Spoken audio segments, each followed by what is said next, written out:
로마서 12장 9절에서 21절까지의 말씀, 저 한 절 여러분 한 절 번갈아 교독하겠습니다. 제가 먼저 9절 읽겠습니다. 사랑에는 거짓이 없나니 악을 미워하고 선에 속하라. 형제를 사랑하여 서로 우애하고 존경하기를 서로 먼저 하며 부지런하여 게으르지 말고 열심을 품고 주를 섬기라. 소망 중에 즐거워하며 환난 중에 참으며 기도에 항상 힘쓰며 성도들의 쓸 것을 공급하며 손 대접하기를 힘쓰라. 너희를 박해하는 자를 축복하라. 축복하고 저주하지 말라. 즐거워하는 자들과 함께 즐거워하고 우는 자들과 함께 울라. 서로 마음을 같이하며 높은 데 마음을 두지 말고 도리어 낮은 데 처하며 스스로 지혜 있는 채 하지 말라. 아무에게도 악을 악으로 갚지 말고 모든 사람 앞에서 선한 일을 도모하라. 할 수 있거든 너희로서는 모든 사람과 더불어 화목하라. 내 사랑하는 자들아, 너희가 친히 원수를 갚지 말고 하나님의 진노하심에 맡기라. 기록되었을 때 원수 갚는 것이 내게 있으니 내가 갚으리라 하고 주께서 말씀하시니라. 네 원수가 줄이거든 먹이고 목마르거든 마시게 하라. 그리함으로 내가 숯불을 그 머리에 쌓은. 함께 읽겠습니다. 악에게 지지 말고 선으로 악을 이기라. 아멘. 오늘 본문에는 무려 29개의 다양한 명령들이 펼쳐지면서 마치 여러 악기 기악들이 함께 연주하듯한 오케스트라 연주 같은 느낌을 우리가 받게 됩니다. 여러 종류의 이제 생활 지침들을 지금 바울이 하나하나 언급하면서 지금 말을 하고 있기 때문에 마치 이게 되게 다 파편적으로 흩뿌려져 있는 아무 특별한 줄거리가 없는 것처럼 보일 수도 있지만 자세히 들여다보면 이제 하나의 구심점을 갖고서 그 내용들이 펼쳐지고 있음을 우리가 알 수가 있는데요. 그것은 악의 흐름에 맞서 선의 물결을 퍼뜨리라라는 것입니다. 오늘 본문 내용이 이제 언뜻 보면 그저 사랑해라, 섬기라, 위로하고 겸손하고 서로 인내하고 존중해라 이런 내용들이 쭉 이어지는 것처럼 그런 실천적인 것들만 권면하는 것으로만 느껴지지만 조금 더 각 구절들을 천천히 들여다보고요. 또 해당 구절에서 과연 이 말 저변에 깔려있는 암묵적으로 깔려있는 전제가 뭔지를 한번 곰곰이 생각하면서 읽다 보면 왜 바울이 지금 이 29개의 여러 종류의 지침들을 여기서 다 펼쳐놓고 있는지를 우리가 발견할 수가 있습니다. 어떤 전제와 배경이 여기에 암묵적으로 깔려있는 걸까요? 그걸 알려면 이 각 구절들의 내용을 거꾸로 뒤집어서 한번 생각을 해보는 겁니다. 여기서 말하는 명령들을 거꾸로 뒤집는 거죠. 바울이 명하는 각각의 선의 행함, 이것이 이루어지지 않을 경우, 선을 행하지 않을 경우에 어떤 일이 일어나게 될 것인가를 한번 떠올려 보면 지금 이 명령들에 깔려 있는 것을 우리가 알게 됩니다. 간단히 몇 개만 볼까요? 먼저 9절부터 보면요. 9절에 세 가지 명령이 연이어 나오는데 이것을 원어로 좀 풀어보면 위선 없이 사랑하라, 악을 극도로 혐오해라, 선에 달라붙어라, 이런 건데, 근데 만약요 제가 지금 말씀드린 이 선을 행하지 않는다면 어떤 일이 활개치게 될까요? 위선이 활개치고 악을 선호하고 가까이 하는 것들이 많이 일어나겠죠. 거기에 맞서는 선의 물결을 우리가 퍼뜨려야 한다고 지금 바울은 얘기하고 있는 것입니다. 10절도 마찬가지죠. 10절은 형제처럼 사랑하는 것에 헌신하고 서로를 더 높이고 존중하는 것에 먼저 앞장서라, 이런 내용인데 또 그걸 거꾸로 뒤집어 볼까요? 만약 그렇게 하지 않는다면요? 그러한 선을 행하지 않는다면 어떤 일이 일어나죠? 자기를 사랑하는 것에 몰두할 것이고 남들이 아닌 나를 먼저 존중받고 내가 먼저 높임받기를 선호하는 일들이, 그런 물결들이 계속해서 퍼져가고 있겠죠. 11절도요. 11절은 이제 상전을 향한, 그러니까 주인을 향한, 상급자를 향한 이런 태도인데, 해석을 하자면 주어진 일에 게으르지 말고 너의 주인에게 뜨거운 영혼으로 섬겨라, 이러한 걸 말하는 건데, 이런 행동 지침을 하지 않는다면 어떤 일이 일어날까요? 그냥 주어진 일을 대충 넘기고요, 때우듯이 하겠고요, 또 내 상급자 상전을 그냥 보이는 데서만 대충 섬기고 보이지 않는 데서는 막 뒤에서 험담하고 무시하고 하면서 뜨겁게 그를 섬기는 일이 일어나지 않겠죠.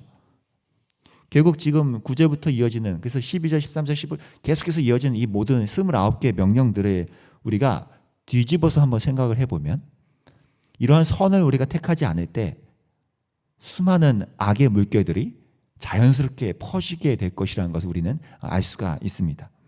그래서 바울이 오늘 이 단락에서만 해도 3번이나 반복해서 악에게 맞서는 선에 속하라, 선을 택하라 라고 지금 강조하고 있는 것입니다. 9절에 그러했죠. 사랑에는 거짓이 없나니 악을 미워하고 선에 속하라. 17절도 그렇습니다. 아무에게도 악을 악으로 갚지 말고 모든 사람 앞에서 선한 일을 도모하라. 마지막 21절이요. 악에게 지지 말고 선으로 악을 이기라. 지금 계속 바울은 모든 이제 성도로 부름받은 이들한테 이 세상이 죄의 파괴력으로 많이 이제 악의 물결이 퍼져가고 있는 이때에 우리가 성도로서 해야 할 수 있는, 그리고 성도가 마땅히 감당해야 하는 것은 이 복음이 생산해낸 선, 하나님이 성도인 우리를 통하여 일으키시고자 하는 그 선을 우리가 기꺼이 택하는 것, 그것이 모든 성도의 공통된 사명이라고 지금 얘기하고 있는 것입니다. 하나님의 그 열심으로 이 선을 일으키시고자 하는데 그 현장들 속에 우리가 보냄받아 그 선을 택하고 그 선의 물결을 일으켜야 한다는 것이죠. 그게 꼭 뭐 거창하고 엄청난 뭐 사회를 뒤집어 놓는 무브먼트는 아닐지언정요. 오늘 여기서 말하는 29개 명령들이 어떻습니까? 뭐 막 나라를 뒤집어 엎고 막 이런 거 아니잖아요. 다들 잔잔하고요. 소리 없이 오늘 나에게 주어진 눈앞에서 펼쳐진 상황에서 내가 선택할 수 있는 선의 기회들을 지금 말하고 있는 것입니다. 막 지구를 구하라고 하지 않죠. 저와 여러분의 일상에 우리가 매일 접하는 면면들과 관계들, 사람들을 떠올려 보면요. 그 삶의 영역에서 오늘 내가 택할 수 있는 여러, 그냥 놔두면 편해지고 놔두면 수월해지는 악을 우리가 선택하는 대신 조금은 수고롭고 조금은 불편할 수 있고 조금은 내가 손해보는 것 같아 보이지만 기꺼이 그 하나님의 선을 내가 택하는 것, 그것이 우리 삶에서 어느 정도는 우리가 해볼만 하다는 것입니다. 뭐 거창하게 우리가 대단한 것을 일으킬 수는 없어도 오늘 주어진 내 삶의 영역에서 바울이 얘기하는 이 29개 명령들은 우리가 하나씩 해볼만 하다는 거죠. 결국 그렇다는 건 새삼 놀랍게도 우리는 선을 행하는 방법들은 이미 잘 알고 있습니다. 다시 말해서 저와 여러분에게 선을 행할 기회가 결코 부족하지 않다는 거죠. 악에 속하는 선택과 행동이 아주 편하고 자연스럽게 이루어지는 이 땅의 흐름이고 세상의 풍조지만 그것을 대항해서 우리가 작은 선을 오늘 하나하나 일으킬 때 거기서 하나님의 열심을 발견하고 거기서 성도가 이 땅에 왜 존재하는지를 우리 온몸으로 우리가 느낄 수 있다는 것입니다. 악에 속하는 선택, 그것이 행동, 그것이 훨씬 편하겠죠.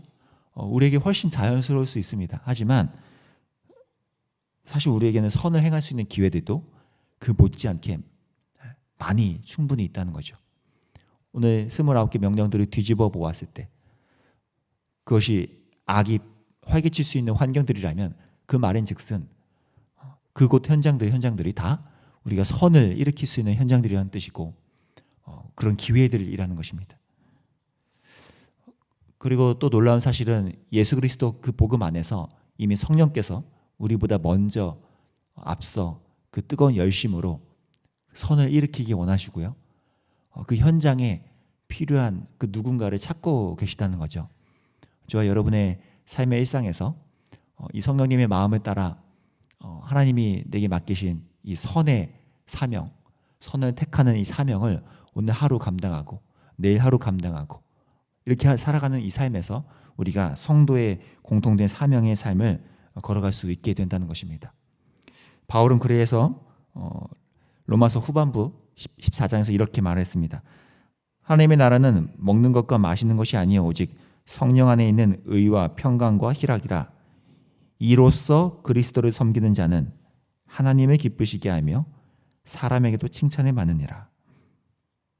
오늘 하루 저와 여러분이 선에 속하는 기회, 또 선의 물결을 일으킬 수 있는 이 기회를 놓치지 않게 되기를 바랍니다. 하나님이 주시는 그 의와 평강과 희락이 우리 안에 찾아올 수 있도록 하나님 주신 이 은혜의 기회이자 사명의 기회를 우리 기꺼이 맞이하면서 아주 작은 파동이나마 선의 물결을 우리가 일으키는 저희 모든 그리스도인이 될 수 있기를 간절히 소망합니다. 제가 기도하겠습니다. 하나님 아버지, 오늘 우리가 찬양한 것처럼 주님의 마음을 더 본받아 그렇게 살아가기를 원합니다. 성령께서 우리 안에 일으키시는 그 선을 향한 뜨거운 열심을 우리가 놓치지 않고 그 마음을 따라 오늘 내 삶의 영역에 부딪혀가는 그 면면들에서 기꺼이 선을 택할 수 있는 용기와 힘을 우리에게 허락해 주시기를 간절히 원합니다. 아니 우리가 거창하고 엄청난 스케일의 선을 행할 수는 없을지언정 오늘 내 삶에 부딪혀가는 그 면면들의 그 만남들의 그 삶의 관계들의 현장에서 악을 택하는 대신 이 선의 물결을 그 파동을 조금씩이나마 일으킬 수 있는 우리 그리스도인이 될 수 있도록 주님 인도해 주시고 또 그렇게 하나님의 선을 택함으로써 주님이 기뻐하시는 바 또 사람들에게 그리스도인의 향기를 나타낼 수 있는 자가 될 수 있도록 주님 인도해 주시기를 원합니다. 그런 선의 물결을 오늘도 기대하며 예수님의 이름으로 기도합니다. 아멘. 오늘 함께 기도합시다. 주님, 오늘 우리 개개인이 부딪혀가는 이 삶의 현장에서 수많은 악의 현장들이 펼쳐지고 있지만 그 현장에 우리가 선을 택할 수 있는 지혜와 힘을 우리에게 허락해 달라고, 그런 용기를 우리에게 허락해 주셔서 그리스도인이 왜 이 땅에 존재하는지를 우리 삶으로 뿜어낼 수 있도록 인도해 달라고, 또 공동체적으로도 우리가 속한 공동체, 또 가족, 교회가 참된 이 그리스도인의 공통된 사명을, 이 선을 행함을 놓치지 않고 오늘 살아갈 수 있는 자가 될 수 있도록 지금 인도해 달라고, 그러한 물결들의 파동들이 하나하나 모아져서 하나님이 원하시는 거대한 하나님 나라가 이루어져 갈 수 있도록 인도해 달라고 함께 또 기도하며 나가겠습니다. 기도합니다.